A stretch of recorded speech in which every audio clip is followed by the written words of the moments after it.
વરસાદના માહોલ વચ્ચે જે સરહદી વિસ્તાર છે સુઈગામ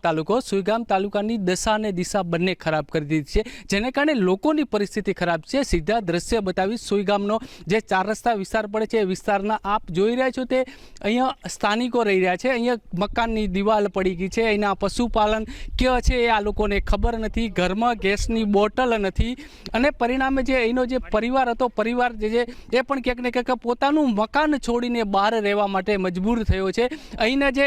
ઘરના જે મહિલાઓ છે મહિલાઓએ સીધી વાત કરી છે કે અહીંયા અમને સહાય આપવા માટે કે મદદ કરવા માટે કોઈ આવ્યું નથી, ત્યારે સરકાર અને તંત્ર એક બાજુ જ્યારે દાવા કર્યું છે કે અમે ઘર ઘર સુધી પહોંચી રહ્યા છે, ત્યારે આ ઘર સુધી કેમ ન પહોંચ્યું એ પણ એક મોટો સવાલ થયો છે। અહીંયા એક પરિવારની વાત નથી, અહીંયા તો અનેક આવા પરિવારો છે જે ખરેખર તંત્રની રાહ જોઈને બેઠું છે કે ક્યારે આવે ને અમને અહીંયા મદદ કરે ને અમે ફરીથી પગભર ઊભા થઈએ। પણ આજે 3 દિવસનો સમય વીતવા છતાં પણ મંતવ્યનું જ જ્યાં પહોંચી શક્યું છે ત્યાં હજી સુધી તંત્ર નથી પહોંચ્યું, ત્યારે તંત્રની કામગીરીને લઈને પણ અનેક સવાલો આજે પણ યથાવત છે।